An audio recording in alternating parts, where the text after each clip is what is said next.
Hello friends, इस video में हम लोग केमिस्ट्री के एक और क्वेश्चन को ट्रिक से सॉल्व करेंगे। क्वेश्चन कौन सा का? क्वेश्चन नंबर 65 होगा। इसको ट्रिक से सॉल्व करेंगे, ठीक है। तो ट्रिक कब लगाना है? ट्रिक तब लगाना है जब एक्चुअल मेथड से क्वेश्चन सॉल्व करना नहीं आता है। अगर एक्चुअल मेथड से क्वेश्चन सॉल्व करना आता है तब एक्चुअल मेथड से ही क्वेश्चन को सॉल्व करोगे, तब ट्रिक नहीं लगाओगे, ठीक है। तो पहले जो क्वेश्चन सॉल्व हो जाता है उस सभी क्वेश्चन को सॉल्व कर लेना है। फिर जो क्वेश्चन सॉल्व नहीं हो पा रहा है, मतलब जो क्वेश्चन हम लोग को सॉल्व करना नहीं आता है, उस सभी क्वेश्चन को छोड़ोगे नहीं, उस सभी क्वेश्चन को ट्रिक लगाकर सॉल्व करोगे, ताकि जो हम लोग का ओवरऑल मार्क्स है, हम लोग का जो ओवरऑल मार्क्स है वो एग्जाम में इंक्रीज हो सके, ओवरऑल मार्क्स जो एग्जाम में बूस्ट हो सके, ठीक है। तो इस वीडियो में उसी ट्रिक को देखेंगे। तो ट्रिक लगाने से पहले क्या करेंगे, क्वेश्चन को पहले ध्यान से रीड करेंगे कि आखिर क्वेश्चन में पूछ क्या रहा है। तो क्वेश्चन में पूछ रहा है हम लोग को कि the correct order of activation energy of these reaction, मतलब जो इस यहाँ पर जो ग्राफ दे रखा है, अगर तुम इस ग्राफ को देखो तो इस ग्राफ में टोटल 3 रिएक्शन दे रखा है, ठीक है। ये रिएक्शन 1 का ग्राफ है, फिर ये रिएक्शन 2 का ग्राफ है और फिर ये रिएक्शन 3 का ग्राफ है। तो तीनों जो रिएक्शन है उसका जो एक्टिवेशन एनर्जी का उसका करेक्ट ऑर्डर बताना है, ठीक है। तो अगर हम लोग को ये नहीं पता है कि एक्टिवेशन एनर्जी क्या होता है तो भी इस क्वेश्चन को सॉल्व कर सकते हैं।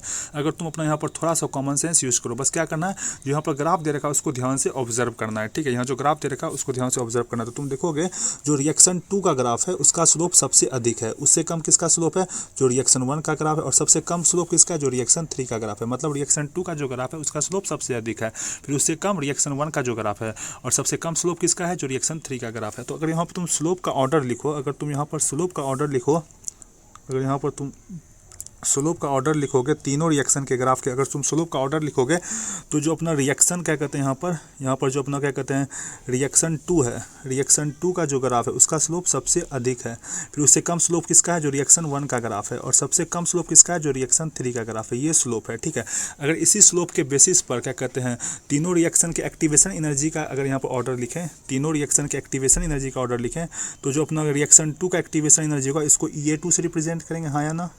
फिर जो अपना क्या कहते हैं रिएक्शन 1 का एक्टिवेशन एनर्जी को इसको EA से रिप्रेजेंट करेंगे, और यहाँ पर क्या कहते हैं जो रिएक्शन 3 का जो एक्टिवेशन एनर्जी होगा इसको EA3 से रिप्रेजेंट करेंगे। तो जो स्लोप का ऑर्डर दे रखा है तीनों रिएक्शन का, उसी के अकॉर्डिंग अगर हम लोग क्या कहते हैं जो तीनों रिएक्शन का एक्टिवेशन एनर्जी उसका ऑर्डर लिखें, तो EA2 का जो अपना EA2 क्या होगा, सबसे बड़ा होगा, उससे छोटा क्या होगा EA1 होगा, और सबसे छोटा क्या होगा EA3 होगा। तो जिस ऑप्शन में ये ऑर्डर दे रखा होगा वही आंसर करेक्ट होने का चांसेस सबसे ज़्यादा होता है। अगर तुम चारों ऑप्शन को यहाँ पर ध्यान से ऑब्जर्व करो, अगर तुम चारों ऑप्शन को यहाँ पर ध्यान से ऑब्जर्व करो, ये ऑप्शन नंबर 1 दे रखा है, ये ऑप्शन नंबर 2, ये ऑप्शन नंबर 3 और ये ऑप्शन नंबर 4, अगर तुम चारों ऑप्शन को यहाँ पर ध्यान से ऑब्जर्व करो तो तुम देखोगे अपना ऑप्शन नंबर 1 में जो ऑर्डर दे रखा है वो वही ऑर्डर है जो अपन ने यहाँ पर लिखा है, जो यहाँ पर अपन ने ऑर्डर लिखा है सेम है।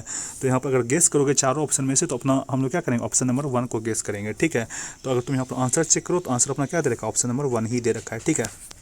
अब बहुत सारे स्टूडेंट बोलेंगे कि अगर इस क्वेश्चन में सिमिलर वाला क्या कहते हैं ट्रिक लगाएं, अगर यहाँ पर सिमिलर वाला ट्रिक लगाओगे तो बहुत सारे स्टूडेंट बोलेंगे कि भाई दो ऑप्शन ऐसा है जो EA1 से स्टार्ट हो रहा है, ऑप्शन 2 में EA1 से स्टार्ट हो रहा है ऑर्डर, और ऑप्शन नंबर 3 में भी EA1 से ऑर्डर स्टार्ट हो रहा है। तो तुम बोलोगे कि ऑप्शन 2 ऑप्शन 3 सिमिलर है, तो उस बेसिस पर अपना आंसर ऑप्शन 2 ऑप्शन 3 में से होना चाहिए, ऑप्शन 1 ऑप्शन 4 को एलिमिनेट कर देना चाहिए। लेकिन नहीं, सिमिलर वाला ट्रिक तब लगाएंगे जब हम लोग को क्वेश्चन से कोई और क्लू नहीं मिल रहा है, ठीक है। यहाँ पर क्वेश्चन को देखा और यहाँ से ग्राफ से हमने क्या किया, क्लू ढूंढा कि भाई जो अपना स्लोप है, स्लोप का ऑर्डर के अकॉर्डिंग यहाँ पर एक्टिवेशन एनर्जी का ऑर्डर लिख सकते हैं, ठीक है। अगर ये क्लू नहीं मिलता तो यहाँ पर सिमिलर वाला ट्रिक लगाना पड़ता है, ठीक है।